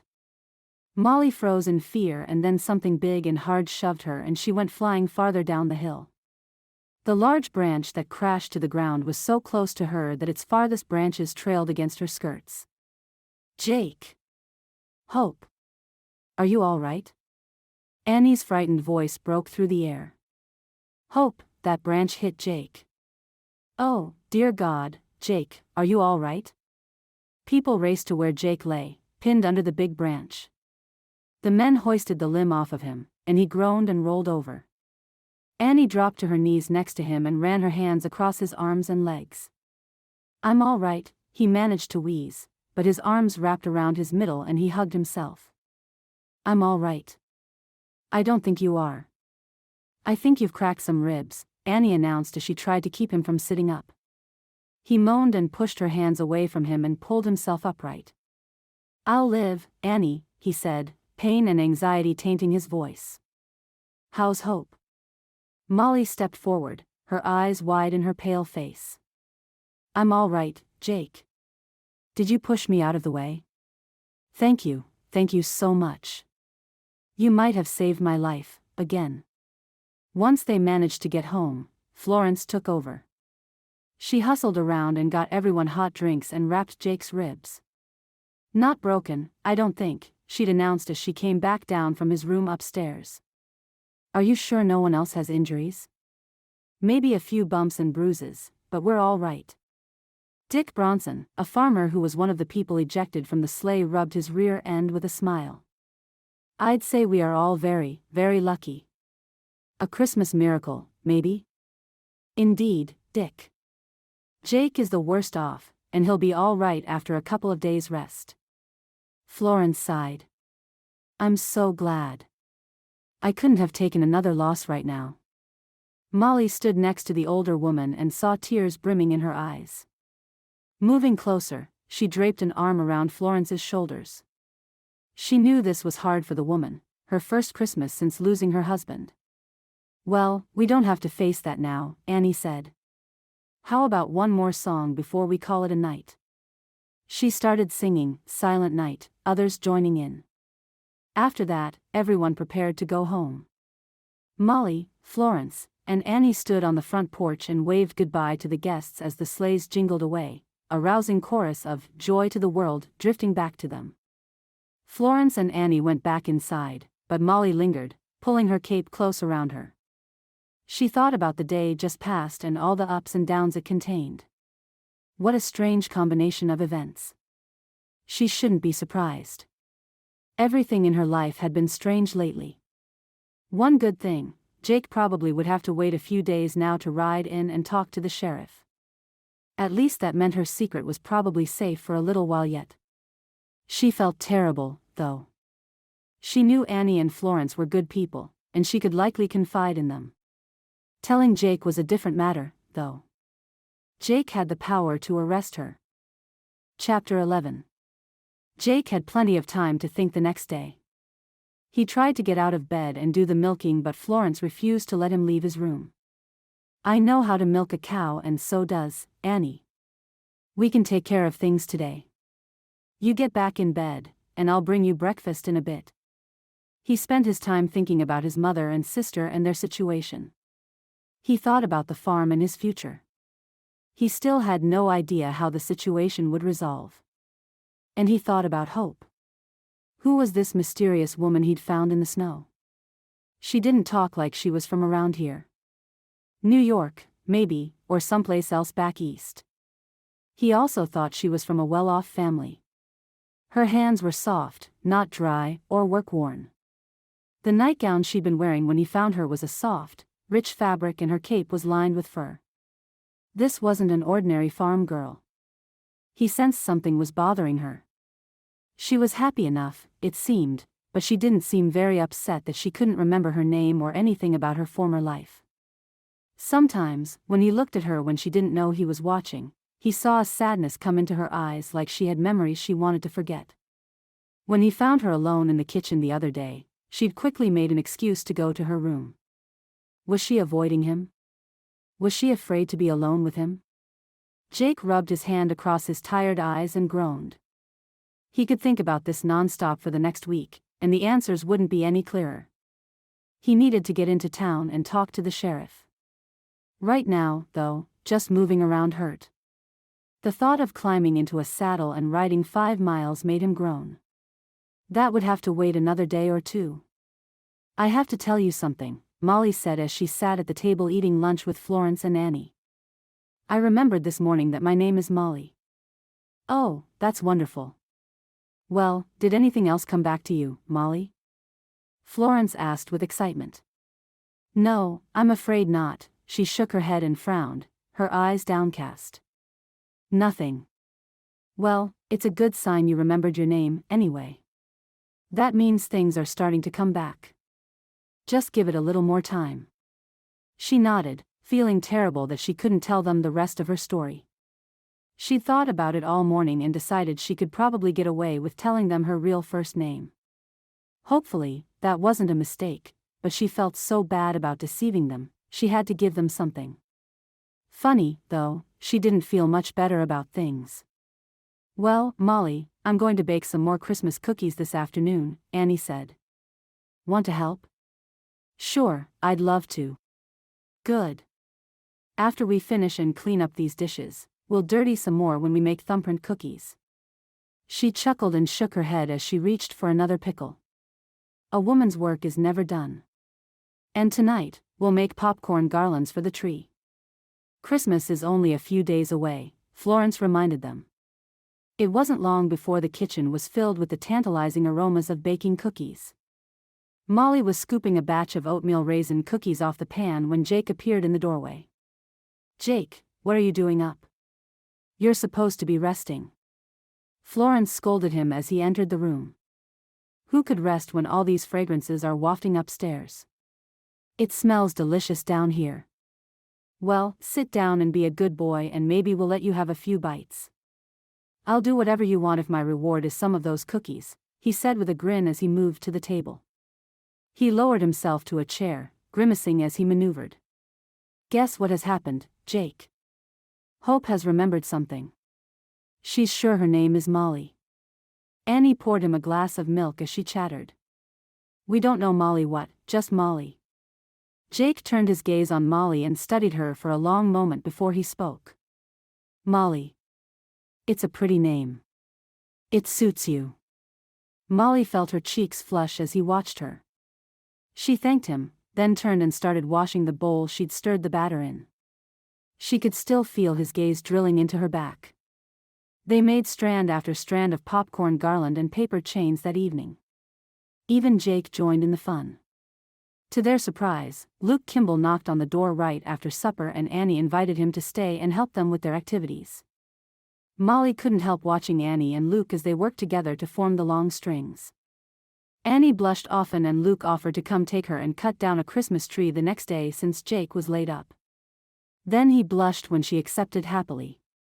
Molly thought about how cute the young couple looked, their heads close together as they worked. She felt her heartstrings pull. Lord, let their romance work out for them, she prayed. There certainly hadn't been any luck with her own love life. She didn't realize it, but at the same time she was watching the younger pair, Jake was watching her. She had to chuckle as she realized Luke was eating as much popcorn as he was stringing. She was so involved in Annie and Luke's actions that for once she wasn't overly aware of Jake's gaze as he studied her. His mother saw it, though, and smiled as she watched her children. Maybe there was hope for them after all. Maybe they could get married, Jake would stay home, and all would be well. Nothing would bring back her beloved husband, she realized, but they'd had 32 happy years together. Now it was Jake's and Annie's turn to enjoy wedded bliss. Well, it's getting late. I better get on home, Luke finally said. I'll walk you to the door, Annie volunteered. Thank you, Annie. I think I'll call it a night, too, Jake said, yawning as he stood stiffly. Good night, all. He dropped a kiss on his mother's head and disappeared up the staircase. Molly heard his door shut before smothering a yawn of her own. Looks like we're all ready for bed. Let's clean this mess up and hit the hay, all right, Molly? Florence wound up the popcorn strand she was working on. Together Molly and Florence worked to put the kitchen back to rights. Molly got the broom and swept up dropped popcorn and bits of paper that were strewn about the floor, and Florence washed up the few cookie plates and the cups from the hot cider they'd indulged in. You know, Molly, I saw how Jake was looking at you this evening. I think he likes you. Molly spun to face her.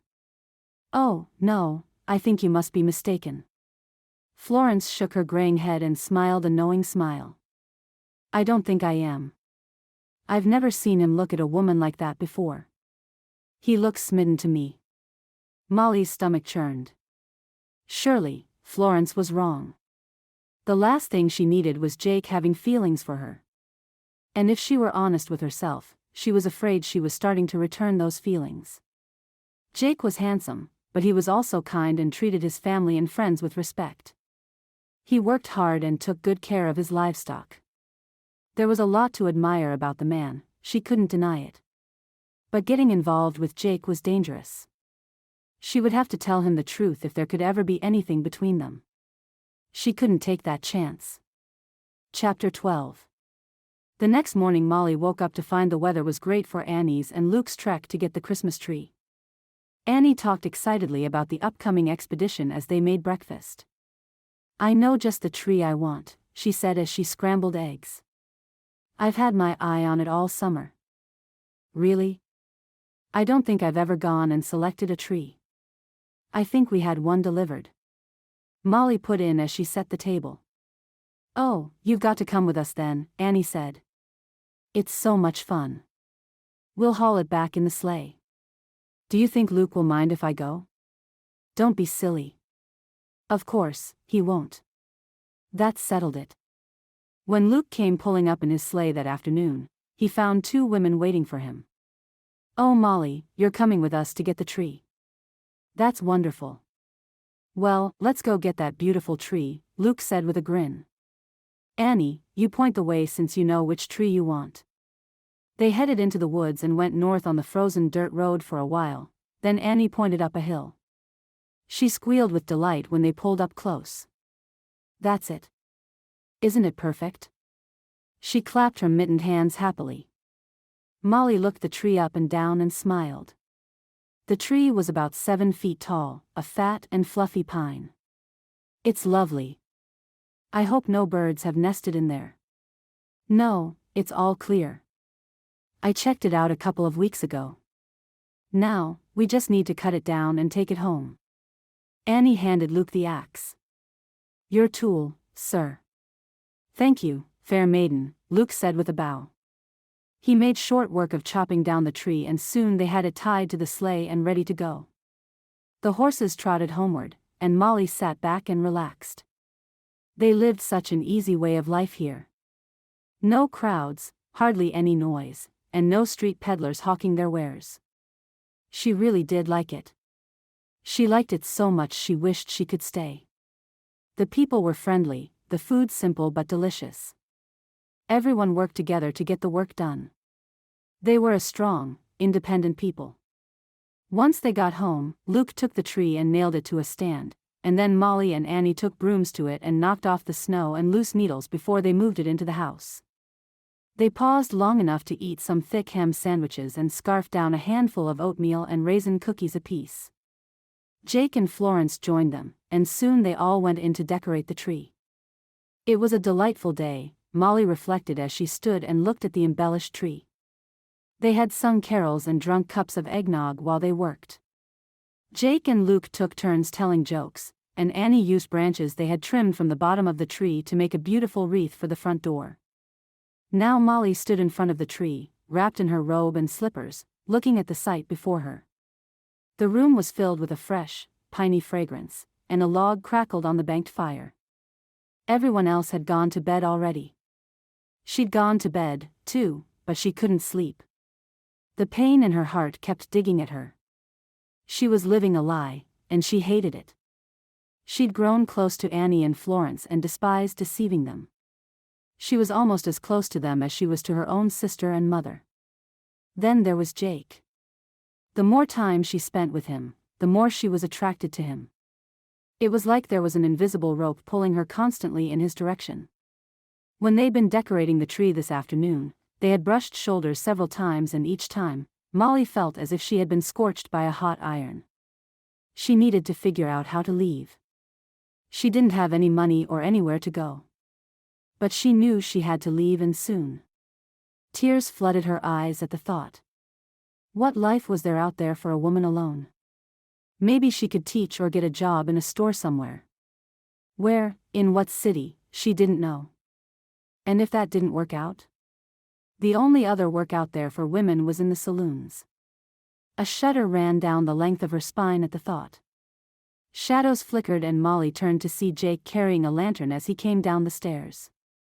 "Molly, I thought you'd gone to bed." Jake was clad in a long union suit with a flannel robe wrapped around him. She caught her breath as she took in this version of the man. He looked rumpled and casual and appealing. "I couldn't sleep," she confessed. "I wanted one more peek at the tree. I wanted another piece of that pumpkin pie. It is good, isn't it? I already snitched another snickerdoodle." Jake chuckled and came to stand next to her by the tree. "I think we did a good job decorating the tree this year." "It's beautiful," she breathed. He didn't speak for a moment, just stared at her as the golden shadows from the fire played across her skin. She pulled the belt of her robe tighter but still shivered as he studied her. The intensity of his gaze seemed to penetrate her very soul. "It's beautiful, yes," he said, stepping closer to her and putting his finger along her jaw. "But not as beautiful as you." Her breath caught in her throat as his head lowered. He captured her lips beneath his, kissing her tenderly. He released her lips for a moment, then returned to his kiss. Molly forgot everything at that moment. All she could think of was the way he felt, the intoxicating way he tasted. His arms slipped around her and pulled her close, and she ignited, every place their bodies met seeming to combust, every nerve igniting. A roaring swelled in her ears, and her knees threatened to buckle. She had been kissed before, but never had it had this effect on her. This was different, completely different. This was a feeling like none other she had ever experienced. "What are you doing?" A voice in her head screamed the question. "Stop, stop. You're playing with fire." At last, the thought made its way through to her paralyzed brain, and she raised her hands to his chest and pushed him away. "I can't," she cried as she turned and ran from the room. Chapter 13. Jake slept little that night. He couldn't get Molly out of his mind. That kiss. It had been incredible. So sweet, so delicious. He could have happily tasted her lips forever. But it should never have happened. He knew nothing about her. She might be married. Just because she wasn't wearing a ring didn't mean she was single. Goodness, she might even have children. He didn't really believe that, though. Her lips had been too innocent, her reaction too pure. She might be a criminal on the run. She could have robbed a bank or killed someone. He didn't know anything at all about her. Except that she was lovely, and fascinating, and irresistible. But he was determined to find out about her. Ribs or no ribs, he was going into town that day and talk to the sheriff. They needed supplies anyway. His nose told him there was a blizzard coming soon. Christmas was just 2 days away, and he wanted to make sure they had plenty of flour, sugar, and coffee. He needed to pick up some Christmas presents, too. Those were all excuses, though. He knew his real mission on his trip to town would be to find out more about Molly. He got up early and drank some coffee while he wrote a note to his mother, letting her know where he'd gone. By 6, he was in the saddle and headed into Red Cloud. Molly slipped into the kitchen and poured herself a cup of coffee, greeting Florence and Annie as she did. "Good morning, Molly." Florence looked up from the biscuits she was stirring. "I'm glad you're up. Jake's gone into town, so it's just you, Annie, and me for breakfast." Her words hit Molly like a punch in the belly. She choked on her coffee, coughing and sputtering until Annie slapped her on the back. "Thanks," she gulped. It must have gone down the wrong pipe. She fought to keep the fear from her face. If he had gone into town, he was bound to talk to the sheriff. Was she about to be revealed as a liar? Would they all soon know that her amnesia had only been an act, and she'd never really lost her memory at all? She clutched the countertop to keep her legs holding her up. "Oh, so Jake went to Red Cloud? How long does that trip usually take?" She strained to keep her tone normal. "From the list of errands he said he had to do, he probably won't be back until late this afternoon. I do hope he remembers that I need cinnamon." "Yes, me, too." She agreed without really listening. She was too busy thinking about what to do. Should she just get dressed and take off on foot? The wind howling around the corner of the house sounded discouraging, and she could hear sleep beginning to tap at the windows. No, she couldn't do that. That decision would not only be foolish, but it could also be dangerous. She'd wind up an icicle buried in the snow.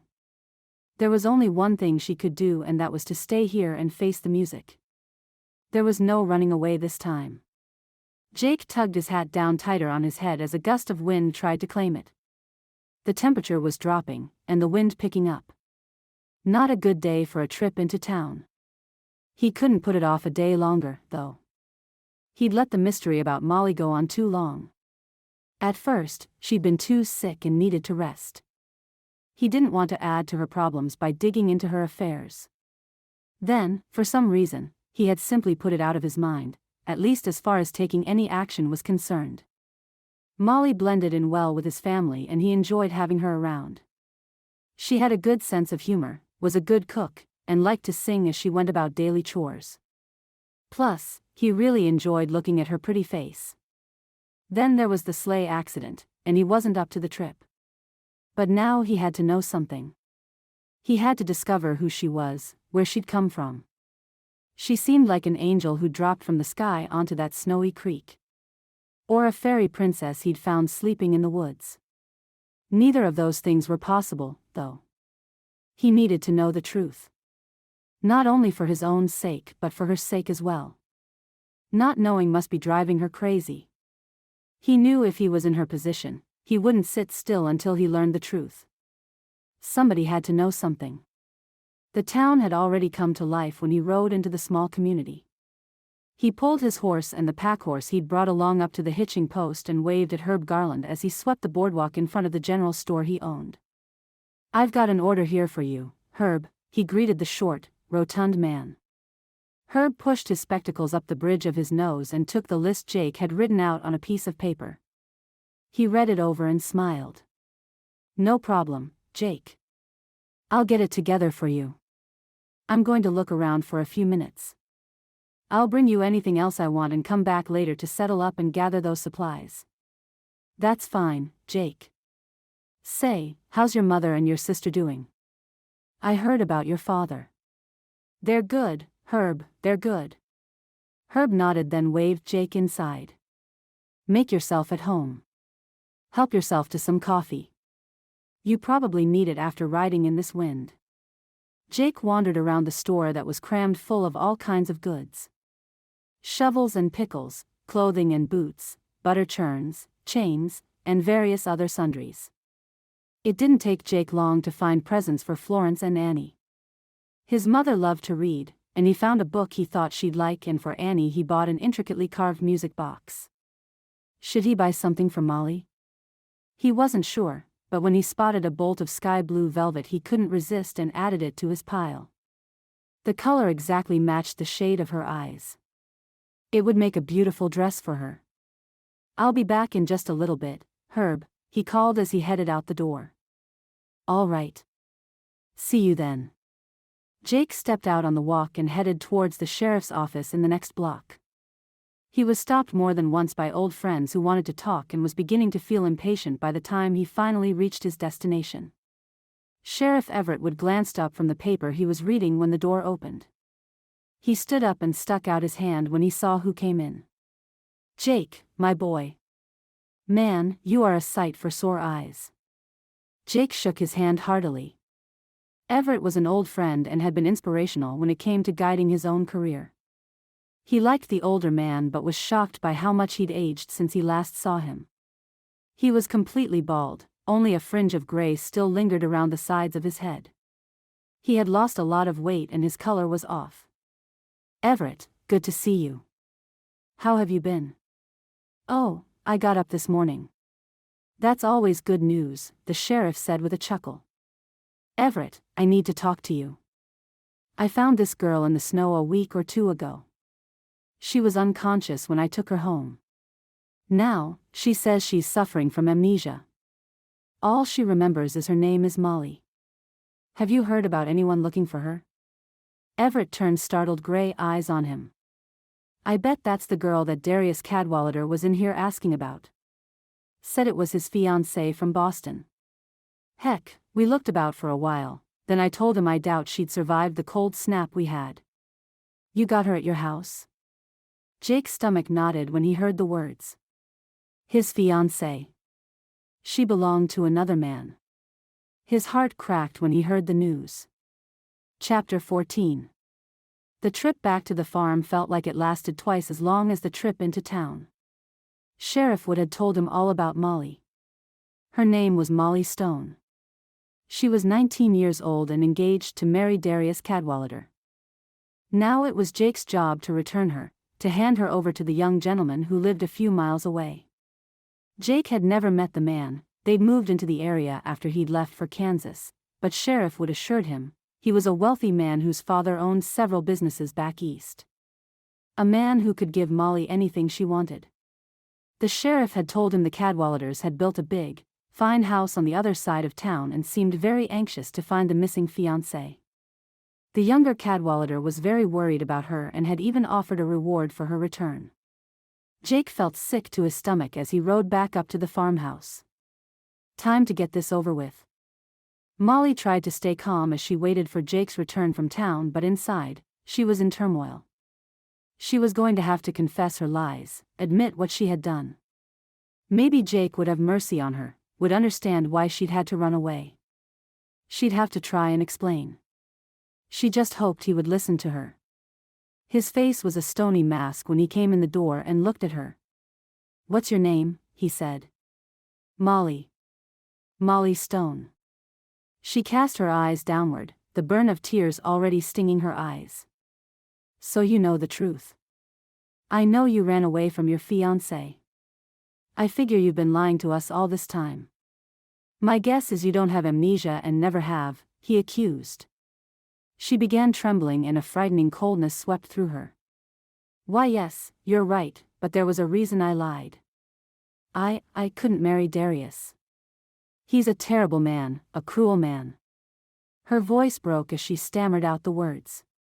"Oh, our fathers arranged the marriage. I never met him until 2 weeks ago.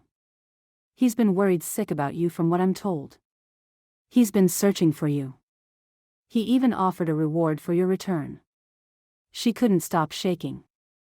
"I don't care. He's a horrible, horrible man. I'm not buying it. You're a spoiled little girl having a tantrum because daddy's making you do something. Get upstairs and get your things.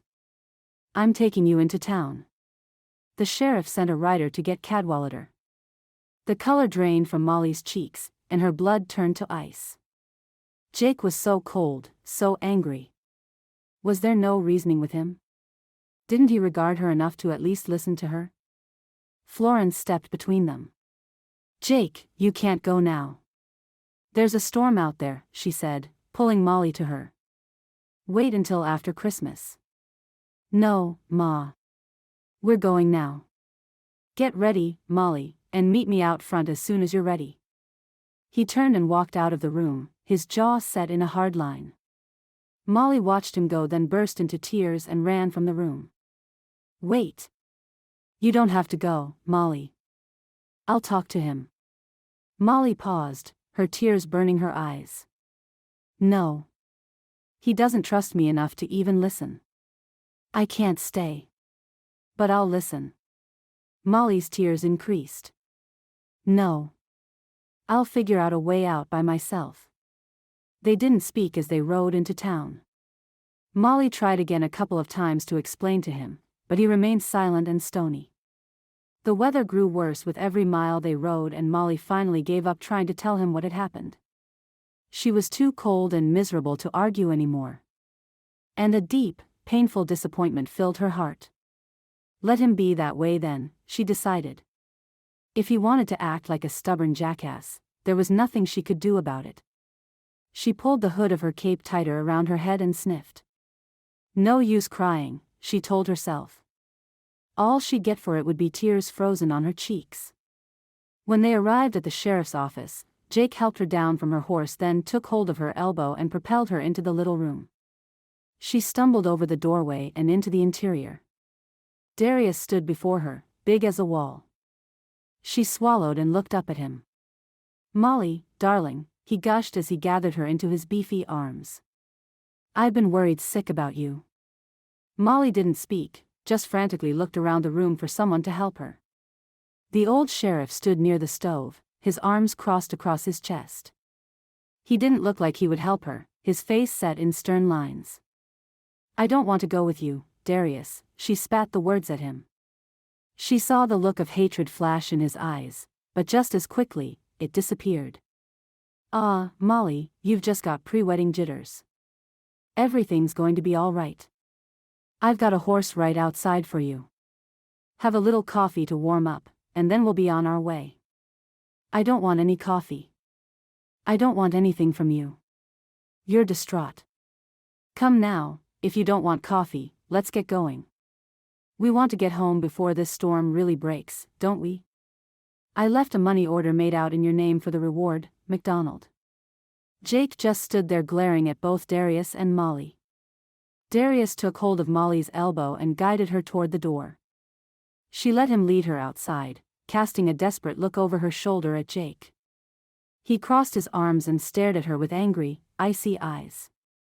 Darius didn't say a word until they were well on their way. She felt his eyes on her, burning through her. His anger was so potent, she could almost smell it. Fear roared through Molly's veins. She didn't want to be alone with this man. She didn't want to be anywhere near him. She wanted to strike her horse and make it gallop away. She wanted this nightmare to be over. She had to be more careful this time. She would plan her escape much better. She would flee the entire area. She would think of something. She had to. She sat rimrod stiff in her horse. She remembered the moment she had stabbed him and run away from him. She'd noticed his limp when they left the sheriff's office but didn't feel even an iota of remorse. The storm had truly picked up strength by the time they were nearing the Cadwallader home. The wind slammed into her and kept blowing the hood of her cape off her head. Snow fell on her face and dotted her hair. She was cold, so cold she was turning numb. Dearest God, why hadn't Jake believed her? Why couldn't he understand that she didn't want to be sold to a man who had no feelings for her, a man who planned to use her for his own means, and who would surely hurt her? Her mind was exhausted when they reached the Cadwalladers' big house. Darius practically had to drag her off the horse and shove her through the door. Once they were inside, he made sure no one else was home, then he turned to face her.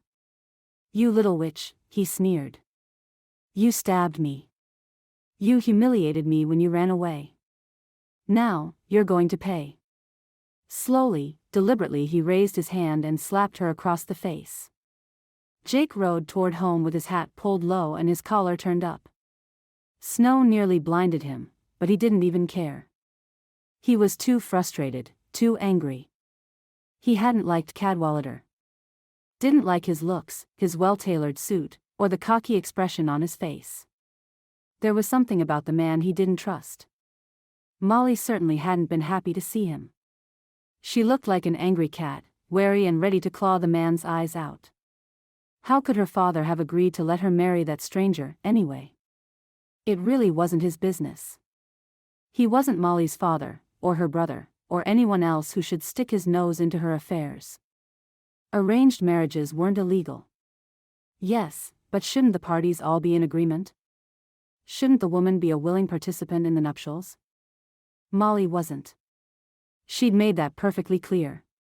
She'd lied to them, though. Why hadn't she just told them the truth in the first place? Because she was scared? Because she didn't know who she could trust. They were all strangers to her and she had no reason to trust them. And now he had sent her back to him, back to a man she'd been willing to risk her life to escape. The growing sense that he'd been a fool raked through him. He kept seeing her face when Cadwallader led her away. Her eyes were huge, her mouth trembling, and he just stood there and let her go. He cursed, pulling at his horse's reins. He had to make sure she was all right. He had to check on her, storm or no storm. He kicked Diablo into a trot, and he lowered his head against the raging wind. It took longer than it should have to reach the place.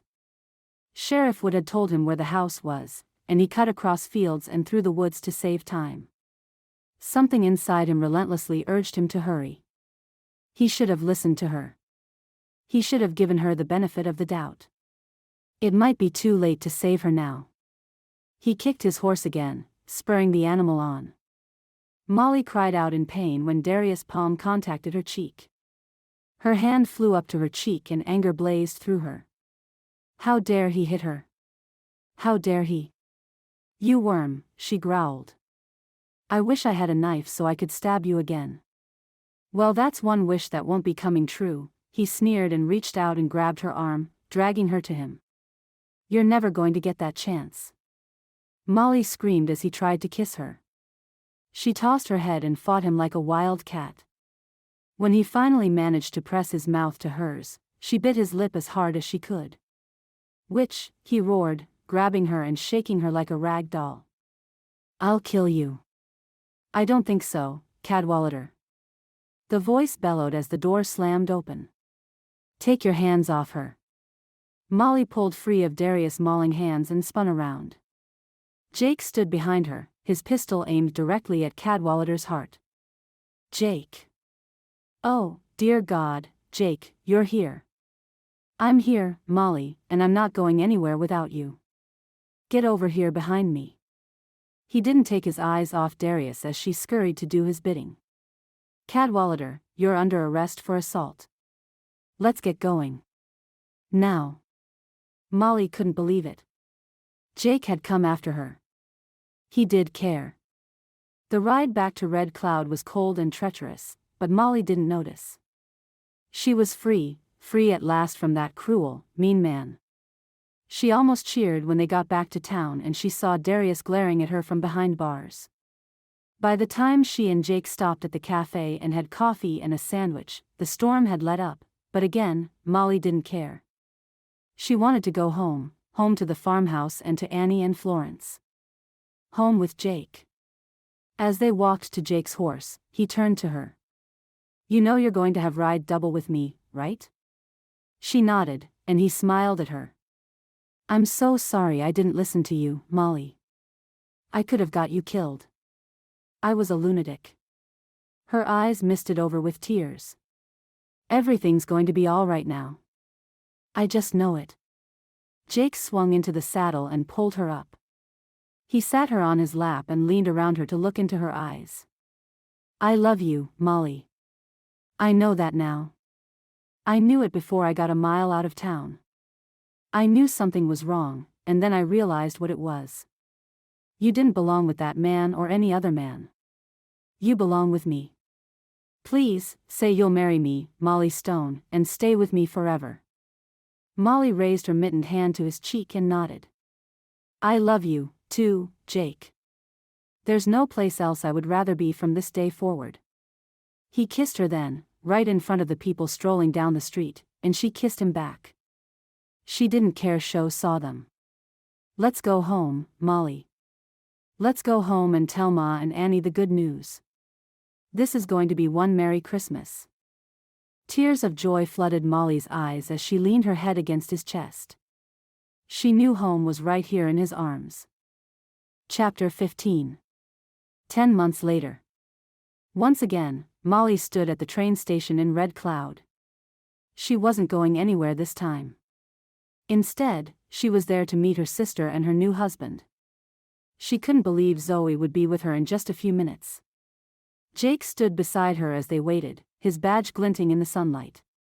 They'd been married on New Year's Day and Molly still wondered if she was dreaming. Happiness filled her and overflowed from her. Everything had worked out perfectly, just as she'd said. Annie and Luke had been married this spring, and now Luke was doing the farm work. Jake and Molly lived there in Red Cloud in a cozy little house just a few blocks from the train station. Everett Wood had talked Jake into taking the position of sheriff when he retired a few months before, and Jake had taken to it naturally. Molly remembered when she had first arrived and been preparing to get off the train. She'd told herself then that God must have a plan for her, and now she was sure of it. She tilted her chin up and smiled at her husband. Her husband. The words still thrilled her. Only one thing would make her world more complete. She rested her hand on her extended belly and sighed with contentment. The baby would be here next month. I love you, Molly. Jake dropped a kiss on the top of her head as they waited for the train. I love you, too, Jake, more than you'll ever know. The end. Thank you for listening to this heartwarming story by Susannah Calloway. You can be assured that all her books are clean and wholesome. To find other romances by Susannah Calloway, as well as the other authors at Tika House Publishing, visit www.tikahousepublishing.com. Remember to hit like and subscribe, and we will see you in the next Susannah Calloway Western romance.